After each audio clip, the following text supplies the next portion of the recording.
All right, we're going to get started. So if everyone could grab a seat.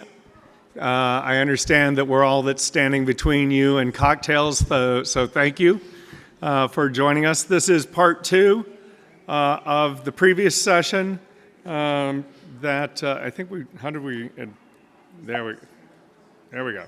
All right.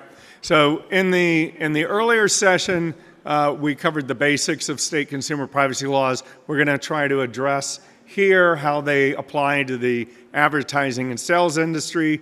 We're going to introduce ourselves. My name is Alan Friel. I'm the chair of Squire Patton Boggs Global Data Practice. Tony, to you.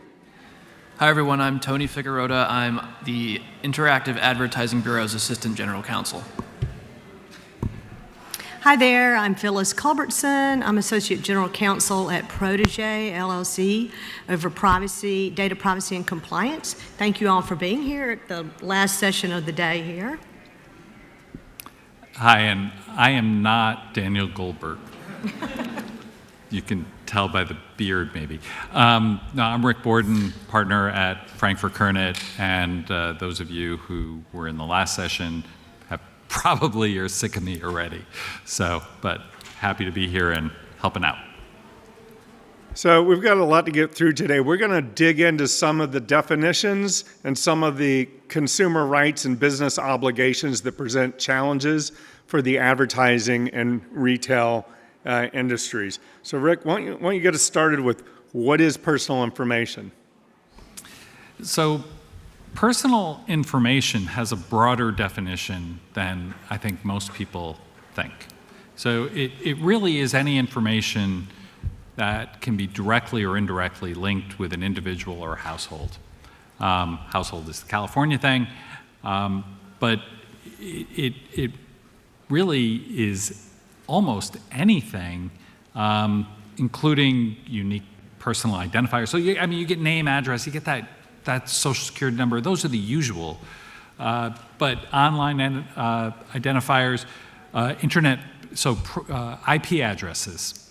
So if you have a static IP address, that can be personal information, where a dynamic IP address might not. So it is a very, very broad definition. And I think one thing that's worth noting is we heard in the earlier panel that de-identified information is not personal data, but de-identified information and synonymous information are not the same. So each of the states has a slightly different definition of de-identified. California's is as long as the information is not reasonably used to infer information about or otherwise be linked to a particular consumer, if reasonable measures are taken to ensure that it cannot be associated with a consumer or a household, and there are public commitments and contractual restrictions on recipients. One of the most key concepts in the advertising industry, and something Tony's going to really dig into, is this concept of the definition of sale. And so normally you think sale, you give me money, I give you data.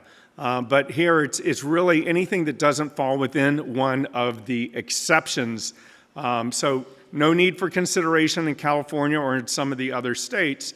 And the exceptions are where the disclosure is at the express direction of the consumer or the data subject, or it is to a qualified service provider or contractor acting in their capacity as a processor.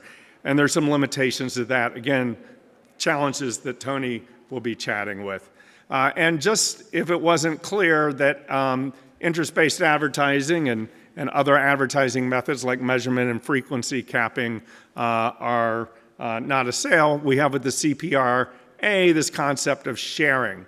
And share means a disclosure with or without consideration for cross-contextual behavioral advertising. So not capturing the frequency capping or the measurement, that's under sale. So even just because it's contextual doesn't mean you're out of the opt-out.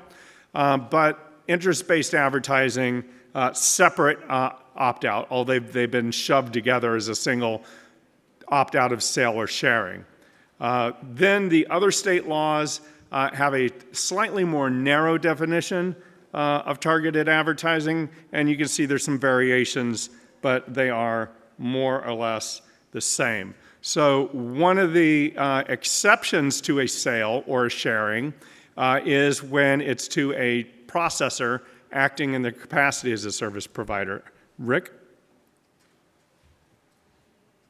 Can I talk about processors? So, yes. So, sorry about that. Processors. We talk about controllers and processors. It gets confusing. California uses different terminology. They talk about service providers and contractors. They talk about third parties. The takeaway that you should have from this is that there's language that California is requiring in contracts now. And it's different for service providers and third parties. But there are times when a party might act in both capacities in different ways. And you have to deal with those in the contract in different ways because there are very specific things that are required. And there's too much to go into in detail what needs to be done here, because there are 10 things that have to go in. And then, in terms of language that's required. And we've been going through this in minute detail. And you just have to make sure, like you were doing, if you're doing GDPR, it's a similar exercise, but now they're requiring language that ends up being different. Sharing is not language that you would use. You might have used it in GDPR. You're not going to use it now. You're going to be putting very different language in there, which makes it very complicated if you have DPAs that are under GDPR. Now you have to create this monstrosity that goes across and considers both. And from an advertising industry perspective, what the vendor can do with the data that either is combining it with other customers' data or otherwise for the benefit of itself or others is extremely limited. So you can see in yellow that the limitation on the combination of consumer information from multiple sources is restricted to where it's not being used to perform services for another customer. And that creates real challenges in the advertising context in the digital ecosystem, as Tony will talk about. Rick mentioned the contracting requirements, some language here for you to go back and look at separately. But as you said, frequently you're going to, in an ad tech context, you may be a service provider in one context or at one point in time, and then a third party in another point in time. So there's also this concept of third party and first party. And the obligations are different depending upon which context you're in. So a third party receives the data indirectly, essentially, whereas the first party is receiving the data directly from the data subject. So if you are facilitating data to go to a third party, you've got obligations as the business that is disclosing to the third party. The first party has more direct obligations to the data subject because they've got a direct relationship with them. Anything to mention here, Rick? Yeah, so there's a mixed context on this. That's what, so you have to be looking at it, but you may be using information in one way in one context, in a different way in a different context, with the same parties. And it's not just knowing what data you have, but it's knowing how that data is being used and how it's being passed. So you really need to have excellent data mapping, information governance. I mean, information governance is critical under the regulations now. one thing I want to flip through here real quickly is the difference between first party and third party. So I said one of the exceptions to sale or sharing is when there is a consumer directs business one to send the data to business two. In that context, that business two is still a third party, but it's not a sale or sharing, so not subject to the opt-out. And here's some examples that might fall into that category.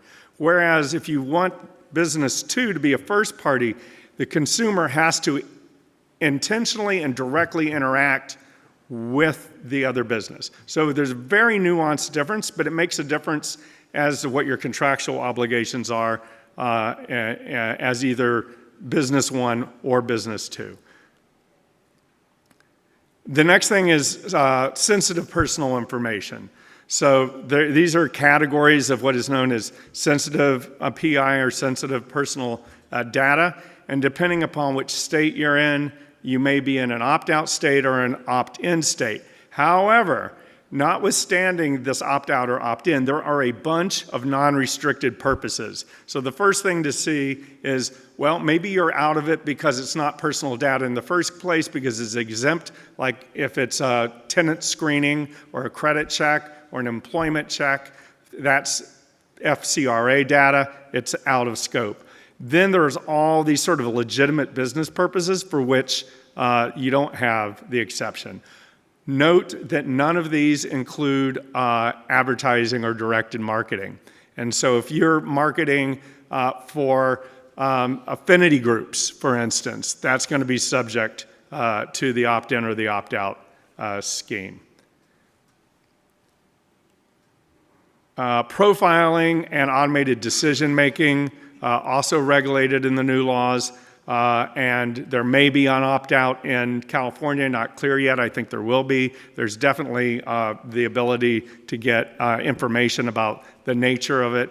Different definitions. In most of the states, it has to do with some kind of significant legal or other effects. So some kind of marketing practices may not be involved. We'll have to keep an eye on this and how it develops. Probably the last thing before I turn it over to Tony to talk about how to avoid some of these challenges in the ad tech is this concept of privacy preference signals. What was originally called GPC, now appropriately called OOPS in California. Colorado calls it the and Connecticut, I don't think, has a name for it yet. But essentially, these are browser controls that would identify that someone is expressing intent to opt out of sale or sharing. And so regardless of whether or not they've given you an opt-out, you're supposed to look for and identify these signals and automatically apply the opt-out. Under the proposed regs, if there is a conflict between that browser signal and a opt-in that you may have already received. So for instance, if for whatever reason you have accept cookies, even though that's not a US concept, that opt-in to those third-party cookies, even assuming it's a meaningful opt-in, will be automatically overridden by the GPC signal. Rick and I are going to talk about some of the challenges with tools, the CMPs.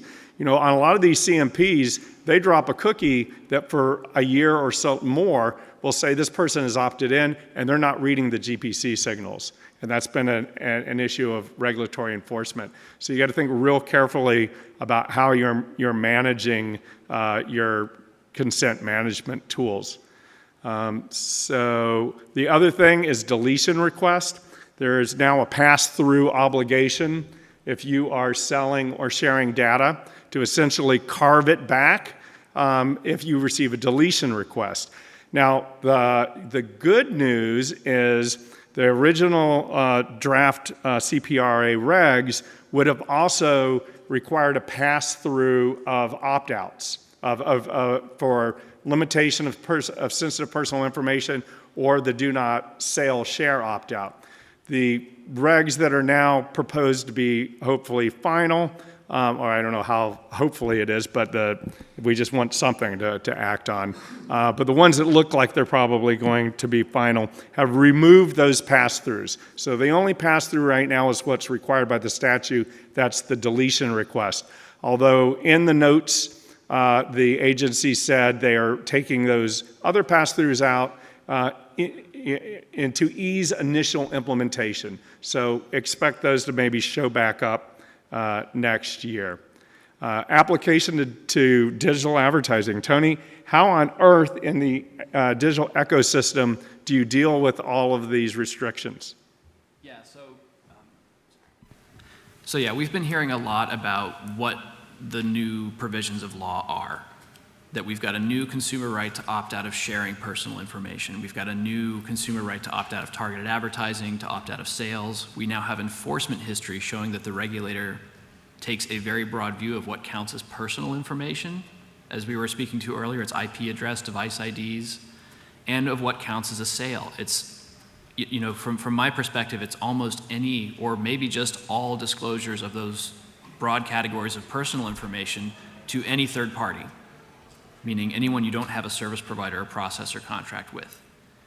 And when you look at the digital ads ecosystem, you're dealing with a lot of disclosures of IP addresses, device IDs, and related information, which is personal information, and you have a lot of different vendors involved in the selection, delivery, and measurement of an advertisement.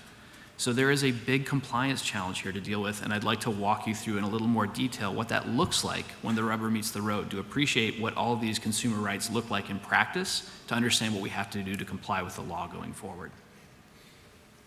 And I'm going to walk you through a data flow to do that. And kind of, as we walk through it, you know, feel free to stop me if there's like a point where you're saying, where you want to kind of chime in and say, is that a sale? Is that a share? Do we have the right contracts in place? Is it possible for that vendor to act as a service provider? All of those are the questions you're going to have to ask about how they apply to your business when you're dealing with digital advertising.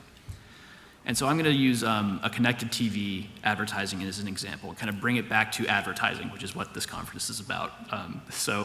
So when you've got, when you're dealing with CTV advertising, you're dealing with a video file. Okay, you've got your ad creative agencies that create beautiful video files that are going to convince everyone in the world that your product or service is the best product or service, and you want to reach an audience with that advertisement. Now, this is not broadcast TV. Okay, the advertisements don't just go out over the airwaves to anybody. In digital advertising, part of the value proposition is that you can deliver that ad to a particular household or device. So with that in mind, the advertiser is going to create their video file. They're going to give that video file to a vendor called an ad server.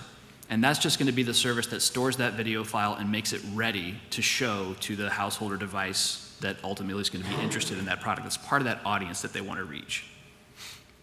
And then they're going to go to a different vendor called a demand-side platform that is going to help them decision on when they're going to show that ad to an end user device. So they've got the file ready to go. They go to a vendor called a DSP to set their campaign parameters.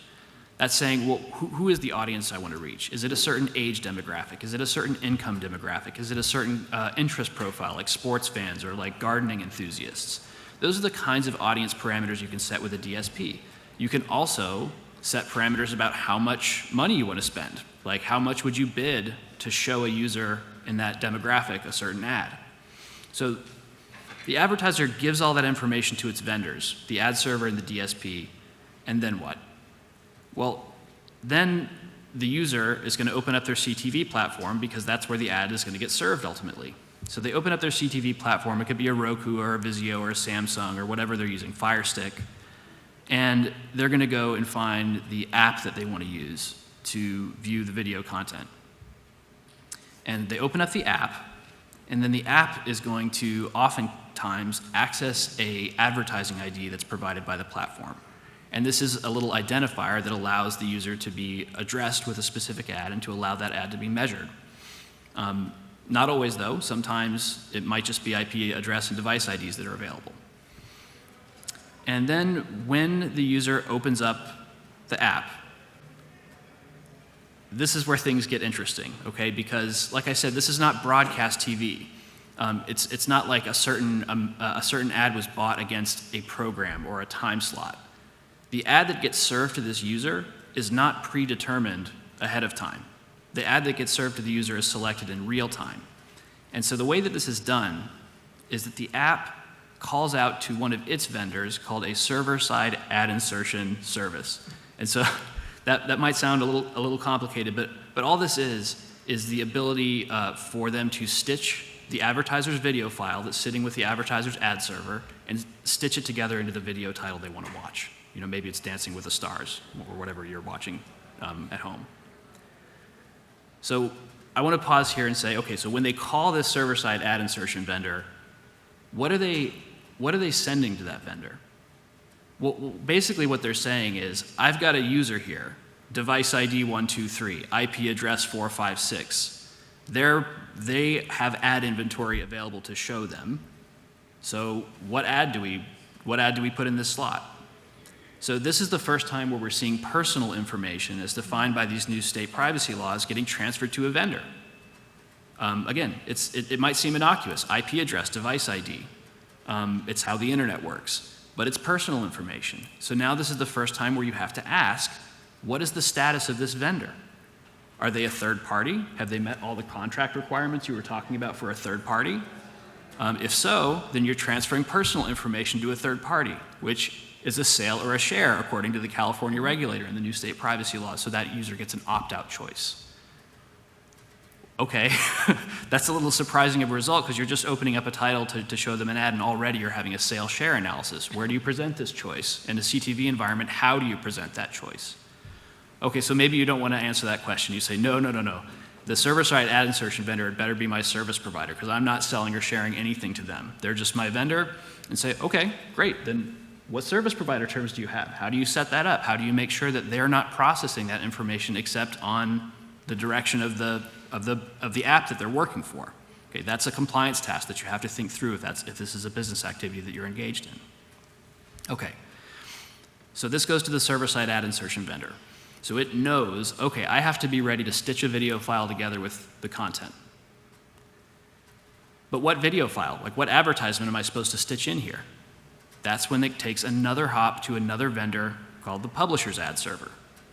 And I don't want to get too bogged down in the details here, but the publisher's ad server is the entity that helps select and kind of keep track of what ads are going to get served to the platform. But it doesn't always do the functionality of stitching the two together. And then that goes on to another vendor called a supply-side platform. And this is actually the spot where often the ad inventory gets transacted. Okay, so again, all we have right now is an ad opportunity. We haven't connected the dots to show an ad to a particular user. But already see here that we've got 3 hops. That first analysis that we talked about, what's getting passed? IP address, user agent, device ID. What's the status of the vendor that it's being passed to, third party or service provider? That has to be done at each step along the chain to make sure that you are complying with your privacy law obligations at each point, either to provide your user with an opt-out choice or to ensure that there's a chain of service provider relationships in place. And at this point, the SSP's job is to basically run an auction in real time to decide which advertiser gets the privilege of showing their ad to this user that's watching Dancing with the Stars. So they send what's called a bid request to the demand-side platform, because the demand-side platform's sitting here ready. It's like, okay, I've got the video file ready to go. The advertiser told me who they want to reach. They told me how much I can spend. And so the SSP sends this bid request saying, hey, I've got this user. Do you want to spend any money on this user? Do you want to show them your ad? And the DSP does what's called an audience match. So they take the personal information that was sent along with the bid request, IP address, user agent, device ID, and they say, do I recognize this user? Do I know anything about this user? This is where third-party data comes in oftentimes. Do you have an audience segment that you know this IP address is associated with? Have you seen this user in another context where you might say, oh yeah, I can match that IP address to a household. I can match that household to an income or a demographic. And that allows the DSP to decision on that information and say, yes, this is a valuable audience for me. I've matched their IP to a household to an income. They're part of my target audience. Let's put a strong bid out to show our ad to that user. And so they return a bid response that includes a little piece of code called an ad tag that gives instructions for how to retrieve the video file from the ad server to show it to that user. and how much they're willing to bid for it. The SSP takes bids like that from multiple different DSPs, multiple different advertisers. All this is happening in a few tenths of a second with programmatic advertising. And let's just say that in this case, our advertiser won the bid. They offered the highest amount for that ad impression. And so they get their ad tag sent back to the publisher's ad server. That ad tag gets sent back to the SSAI vendor who's actually going to stitch the video file together. And this is another interesting place where personal information moves. The SSAI vendor says, okay, I'm going to open up this ad tag, call the advertiser's ad server to get the video file. The video file gets sent back to the vendor, finally gets stitched back into the content, so there's a seamless experience for the user where they're not seeing like a loading. It's all stitched together already. And you've probably seen that kind of seamless experience in some of the modern CTV apps that you use. And that's what gets shown to the user. So the reason I'm walking through this data flow with you is first, just for some education about how the digital ads ecosystem works, but also to kind of show you the magnitude of the compliance task for any vendor in this chain, or for an advertiser or a publisher, a first party on either side of this transaction, to understand that you have to know where personal information is flowing, and you have to know the status of the vendors that you're passing it to in order to successfully comply with these laws. And yes, I see there's a question in the back.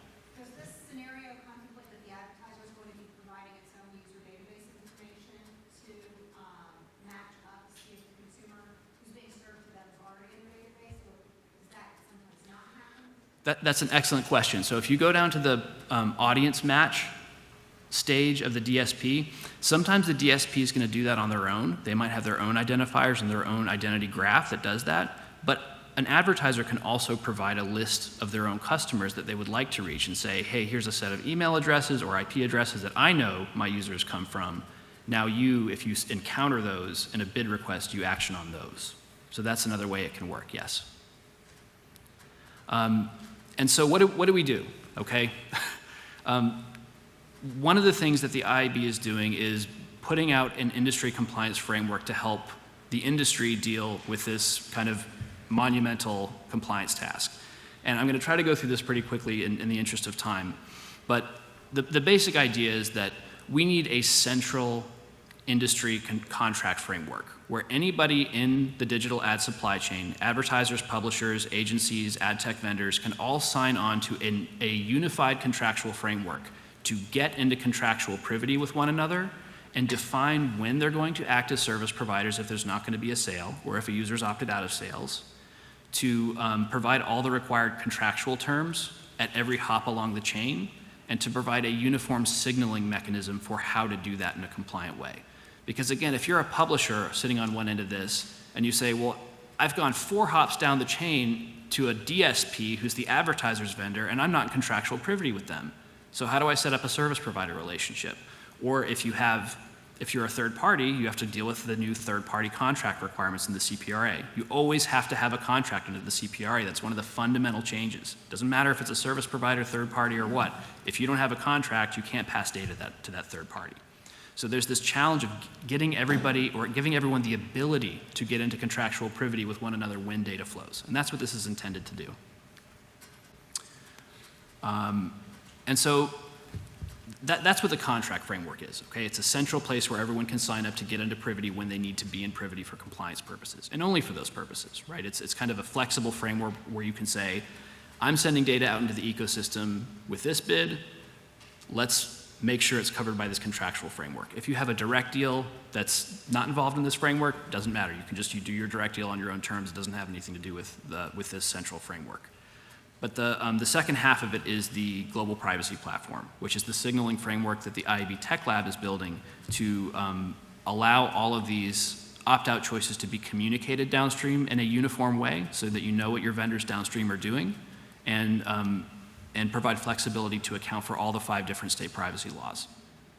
We think that regulators are going to respond favorably to having a signal for their jurisdiction. Oh, this is a Virginia user? Great, then I've got a Virginia opt-out signal that ensures that you're getting Virginia opt-out rights.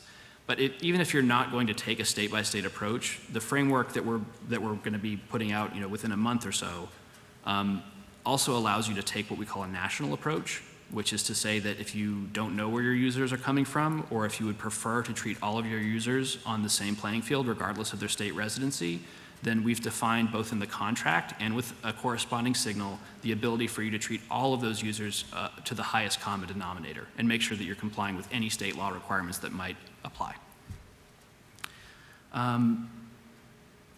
So why are these tools needed for compliance? One of them is just for efficiency, right? There's a scale issue, there's a complexity issue, and having a common contractual framework for all of this stuff just makes it easier for everybody.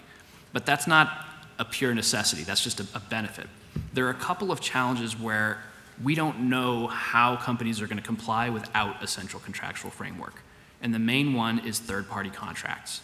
Again, I mentioned earlier that whenever you have one party passing personal information to another party under California law, doesn't matter if they're a third party or a service provider, there has to be a contract. And it just doesn't work that way in some cases today. So I'm actually going to quickly rewind to the last one for just a second. So look at, I wonder if I have a pointer here. I don't think so. So look at the arrows between the SSAI vendor and the advertiser ad server, okay? The SSAI vendor is the publisher's vendor. They have a contract with the publisher pays them. That vendor is sending an IP address, and maybe more, to the advertiser's ad server just to let them know where to send the advertisement. This is just ad delivery. Well, who does the advertiser ad server work for? It works for the advertiser. So they have a contract with the advertiser pays them for their services. But today, the publisher's vendor and the advertiser's vendor don't have a contract, but nonetheless, there's personal information passing from point A to point B. So if you're on either side of that transaction, you have exposure under the new California law, and you have an imperative to get into contractual privity between those two vendors. So that's one of the issues where if we don't have a central framework for where everyone can sign up in the same place and have a network of providers that are part of a compliance framework, then you're left in the position as individual companies trying to figure out who all of your who all the advertisers' vendors are when you're not in privity with them. Or on the reverse, if you're an advertiser, who all your publishers' vendors are where you're serving ads, even though you're not in privity with them. That is a very tall order, and we don't really see a clear path for doing that without a central framework. So, Tony, let's talk about that for a minute. Because I think when we talked about cross-contextual behavioral advertising and targeted advertising, we all know what that is when you're taking data from multiple sources, creating a profile on someone to serve more relevant ads. I think a lot of people think, well, okay, I'll just do contextual ads, then I don't need to worry about any of this. But I think you were explaining in a very esoteric way the issue when it comes to even contextual ads. So what is the concept of being a service provider to multiple controllers? Is that part of what the MSPA tries to solve for? Sure. So to your point, yes, contextual advertising is not exempt from the sale requirement because, again, it's about ad delivery. It doesn't matter if you use just contextual signals or profile signals to decide whether to serve an ad or not. Once the ad gets delivered, you're dealing with IP address, and so you're caught up in the definition of sale. Okay? So contextual is not a silver bullet here. But to your point, there's another set of restrictions in California law around what service providers can do. There's a new limitation on service providers combining personal information they receive from different sources. So this is relevant for advertisers for both frequency capping and measurement. And just, again, to kind of move through this quickly, focus on measurement. You want to know where your ad was served and how many impressions were served. That's information that's sourced from publishers, multiple different publishers. You also want to know whether that led to any action.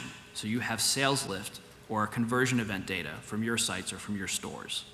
That's data from a different source. So now if you have a measurement company that you want to act as a service provider for you, they have a challenge because there's this restriction on them combining data from different sources while acting as a service provider. So the concept that we've included in this network contract approach is to say that you can have a jointly designated service provider. If you have joint control over data, that is, you're processing that you've agreed to process the data for the same business purpose, then you can jointly designate a service provider to carry out that processing on your behalf. So we think that that is a lawful way to approach use cases like measurement and frequency capping that doesn't run afoul of the combination restrictions in California law. And again, without having contractual privity among the publisher and advertiser for those use cases, we don't think there's a way to do it. So I'm going to, I guess, fast forward a bit now because I know we're very low on time. Let's go back one stop, and just for a moment, one more, go forward one. Mm-hmm. All right, so Rick and I are going to chat just a little bit about this because we previewed it. This is Sephora's new do not sell opt-out.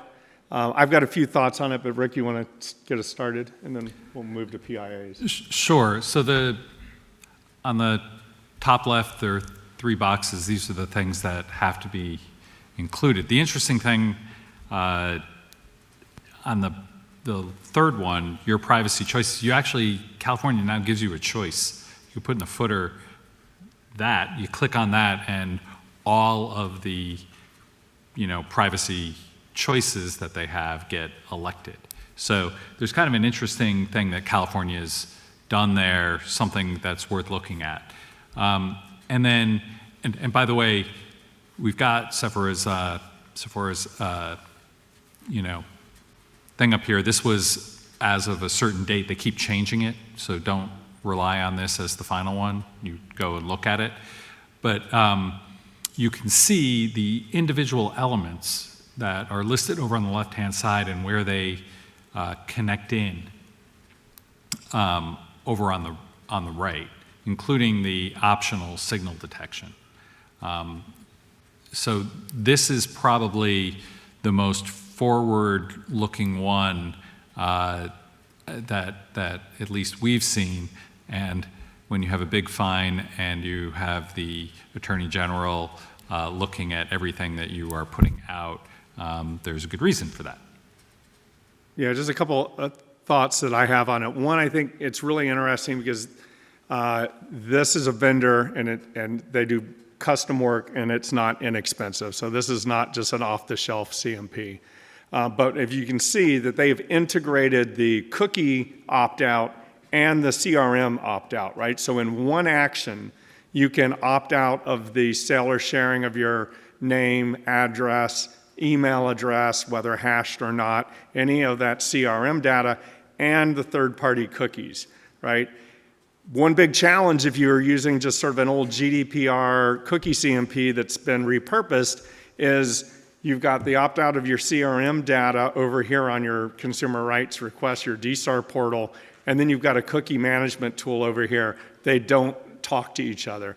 And the regs have said, if you've got logged in users, if your CRM database can connect IP address or browser ID or cookie ID to your CRM, you've got to take a global privacy control signal and apply it to everything, right? So here's a technology that's seeking to solve for that.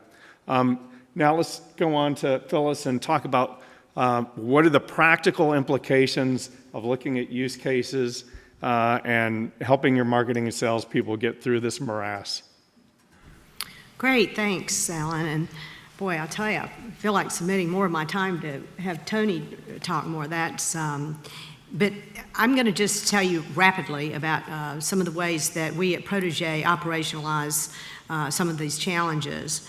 Privacy impact assessments. So many states have different requirements for when you need to conduct a privacy impact assessment. Virginia, Colorado, and Connecticut, if you have activities involved or processes in cross-contextual behavior advertising or targeting advertising, for example, and you can read these bulleted points, but what I want to stress and the way I kind of think about it at Protégé is I say, okay, look, which of these criteria would result in requirements that impact my business? And in my case, or at Protégé's case, it's those that require a privacy impact assessment when you sell, when you send data that constitutes a sale under the law, or if you're doing processing involves sensitive data at all, and finally, we don't do, profiling is another, if you just sort of do a Venn diagram of the requirements for these 4 states, You throw California in the mix with high-risk activities here, but under you'll see that most of these states' requirements are very similar. So on profiling, you need to do a privacy impact assessment if there's a reasonable risk of unfair, deceptive treatment of consumers, financial, reputational injury, even the old tort intrusion upon seclusion, or other substantive injuries. So again, I think, the best way to kind of think about these, that, all of the states are coming forward with these requirements and these regulations. So you have to just kind of whittle it down to what is most impactful and on a risk, on the continuum of what it poses a risk from a compliance perspective. But why else would we do privacy impact assessments? I mean, the old days we called it a risk assessment. It keeps your record of processing activities up to date. It enables you to spot contractual issues, but I want to emphasize the risk minimization too. And I'm a huge fan of privacy by design. We're about to train all of our developers and product team members in Dan Solov's privacy by design training, because privacy impact assessments are simply a step, an early step in the work stream that have to do with rolling out and implementing a new product or service, or enhancing a product or service. And that should become embedded in your culture as part of your process. So, how do we do it? Well, that's a really good question. I'll tell you that let me show you this screen. And the only reason I show you this illustrative point is that at Protégé we have a privacy program roadmap, and we've had that for several years from when we started trying to get our arms around all of these regulations and requirements. And we meet once a week and we reprioritize some things based upon risk and based upon what compliance issues are coming at us the fastest. So we see privacy impact assessments on this list, but right now we have the data retention requirements, and that's another huge challenge that's draining a lot of resources. And when we had the privacy impact assessments on our roadmap for a year at least, and we engaged an outside consulting firm to come in. We use, you saw on the previous slide, under the how, there is an automation option. We use OneTrust as our SaaS solution platform for all of our privacy needs, and we brought this consulting firm in. We used OneTrust as the repository and as the we sent out a bunch of assessments to all of our stakeholders and developed a data map. We concentrated on a particular aspect of our business. We have a pretty complex business, as Alan can attest. We have like 9 business verticals, but we focused on our most consuming-facing section of the business that deal in a lot of surveys, loyalty programs, rewards programs. And we focused on that first and did pretty comprehensive data mapping. And we then created records of processing activities around the most critical processes that we have that touch personal information. And then we did conduct a privacy impact assessment using that module in the tool. Now we need to do them all the time. We need to embed that into that work stream in adopting the privacy by design concept. But we do have the template, and we're using the assessment tool in OneTrust. I wanted to add this last bullet point. We also purchased the data discovery, which is a machine learning, an AI machine learning tool because we have a huge amount of data, and this tool will scan all of your production databases, and it finds personal information buried in these weird, aberrant places like a social security number that's embedded in an address to field somewhere. So this, not in addition to what you need from the risk perspective in conducting your PIAs, you really need to know where that data resides for consumer rights requests purposes and DSARs and those kinds of things as well. So we, I can't see the slide over here. So again, we have in our process, until we have a completely mature process embedded in the work stream, we've partnered, the legal team is partnered with our data-driven teams like IT and database administration, custodians of these huge amounts of data.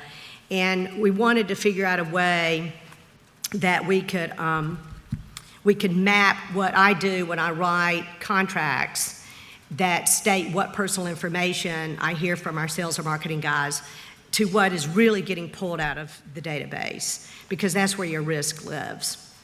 And so we started using these assessments, and the data insights folks and the ones in the company that actually pulled the data map that back to what, if we said in legal that the client wants a pseudonymized reward ID, and then I find out that there's a whole spreadsheet that has name, address, phone number, and everything else, then we have a problem, and we can do something about that gap. So we use a questionnaire, and this is like a privacy impact assessment in a sense.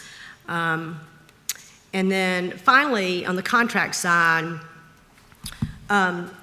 pre-CCPA and these state regulations, we almost always use client paper and marked them up, and we still do that, particularly on our large clients.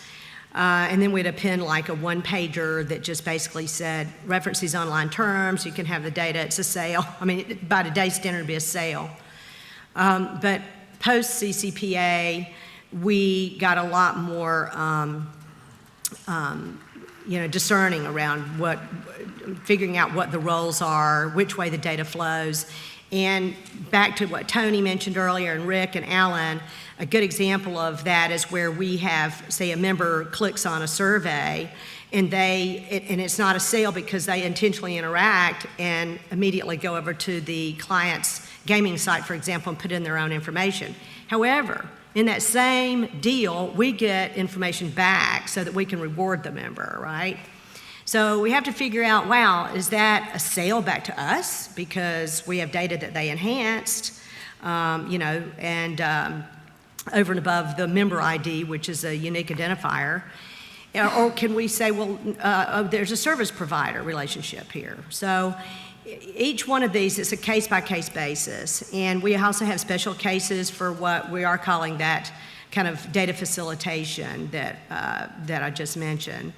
On the horizon, we really want to get a lot more streamlined and create a scalable solution. I'm super excited about the IAB's MSPA solution because we have thousands of transactions that involve, advertising. And we can't possibly have a DPA in a contract for every single one of those. But we do have our DPAs, and we're undergoing a project now to try to get that online and direct clients over to that online portal so that we have, they can access the self-executing DPA terms depending upon the role and the way the data is moving. So it's a lot. Yeah. And I hope that you all have some food for thought, and welcome you to grab us during the cocktail party if you want to chat more. Help me in thanking the panel.